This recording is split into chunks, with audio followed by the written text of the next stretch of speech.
तर नमस्कार मित्रांनो, माझं नाव फार्मा बॉय आणि मी एक फार्मासिस्ट आहे.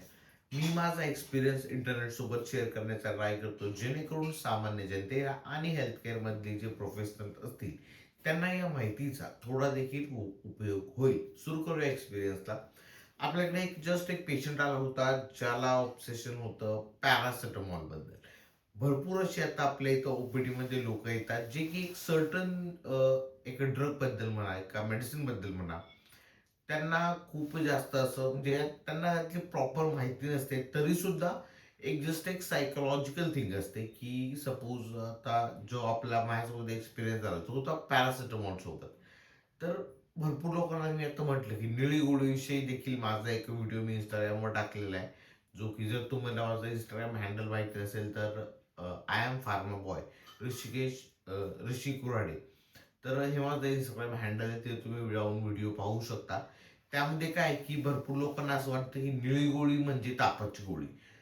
असे जे आहेत ते भरपूर लोकांना एक डोक्यात असतं, की निळी गोळी दिसली की त्यांना वाटतं तापाची गोळी. तर असंच काहीतरी झालं.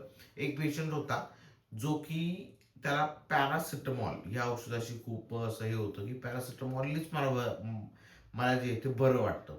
तर त्याला मी डायक्लोफेनॅक दिली. महत्त्वाची गोष्ट, की त्याला जॉइंट पेन होता, मोस्टली खूप स्टिफनेस वगैरे होती आणि थोडाफार मुकामा लागला होता. तर थोडंसं एक स्ट्रॉंग द्यावं म्हणून मी त्याला लिहून डायक्लोफेनॅकच दिली होती. पण तो सारखं म्हणतोय, की ह्याच्यामध्ये पॅरासिटामॉल आहे का? त्याच्यामध्ये पॅरासिटामॉल आहे का? त्याला पॅरासिटामॉल फक्त डोक्यात बसलेलं, की मला पॅरासिटामॉलनीच फरक पडतो. ऑल्दो जे दुसरे स्ट्रॉंग ड्रग्ज आहेत, ते त्याला ऑलरेडी दिलेले होते, तरीसुद्धा पण त्या डोक्यात होतं, की मला पॅरासिटामॉलनीच फरक पडतो. तर अशी भरपूर पेशंटची सायकॉलॉजीच अशी असते, की मला त्याच पर्टिक्युलर जे आहे त्या औषधाने फरक पडतो. आणि भरपूर आपले असे देखील पेशंट येतात, जे की म्हणतात, मला ती लाल ह्याच्यातली गोळी दे, मला ती पांढरी गोळी दे, मला ती पिवळ्या ह्याच्यातली गोळी दे. तर असे जे ती सायकोलॉजिकल गोष्ट असते ती. आणि जर तुम्ही देखील असे पेशंट असाल, जर तुम्हाला ही जी माहिती खूप तुमच्यासाठी फायदेशीर ठरेल, की तुम्ही अशा कोणत्याही एका मेडिसिनचा रंग बघून, की त्या रंगावालीच मेडिसिन मला फरक पडतो, असं काही नसतं. ती फक्त तुमच्या ते विचारांचा प्रकार आहे. कारण आता बघा, भरपूर लोक आपल्या इथे येतात आणि तिथे आहे ना, ते एका निळ्या गोळीकडे बोट दाखवतात, मला ती गोळी दे, मला त्याच गोळीने फरक पडतो. मग ती गोळी कशाची पण असू दे, सर्दीची असू दे, पोटदुखीची असू दे, डोकेदुखीची असू दे, अँटीबायोटिक असू दे, ते डायरेक्टली मागतात, की मला ती गोळी दे म्हणून. मग त्यांना सांगावं लागतं, की ती गोळी घ्यायची आहे, ती गोळी त्याची, पण त्यांच्या डोक्यात तेच, की मला त्याच गोळीने फरक पडतो म्हणून. तर अशी जे तुमची मेंटॅलिटी तुम्ही सुधारणं गरजेचं आहे. कोणतीही गोळी जस्ट बिकॉज तुम्हाला फरक पडतोय म्हणून तुम्ही तीच गोळी घ्यावी असं नाहीये.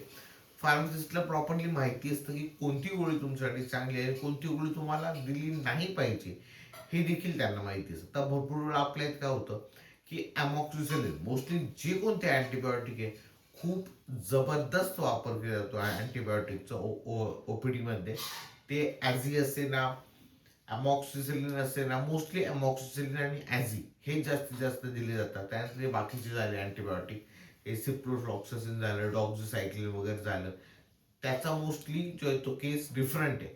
पण लिटरली सगळ्यात जास्त यूज हिथं अँटीबायोटिकचाच केला जातो सर्दी खोकल्यासाठीही, जो की मला वाटते नाही केला गेला पाहिजे. पण एकाने बोलल्याने काही होत नाही. जेव्हा सगळेच हेल्थकेअरमधले प्रोफेशनल्स या गोष्टीविषयी बोलतील, बोट ठेवतील, तेव्हाच हा जो बदल आहे तो घडू शकेल.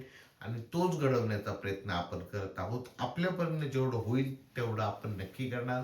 तुम्ही जर हेल्थकेअर प्रोफेशनल असाल तर नक्की या व्हिडिओ खाली कमेंट करा. तुमचे याबद्दल काय मत आहे ते देखील मांडा. तर हाच आजचा एक्सपिरियन्स होता, की सायकोलॉजिकली पेशंट किती जे आहेत ते आजारी आहेत, की त्यांना फक्त वाटतं, की मला याच औषधाने फरक पडतो. अशी चूक करू नका. कोणतेही औषध विनाकारण घेऊ नका. सर्दी खोकल्यासाठी अँटीबायोटिकचा उपयोग टाळा. आजच्या व्हिडिओसाठी एवढंच. भेटूया पुढच्या अशाच नवीन व्हिडिओ सोबत. तोपर्यंत धन्यवाद.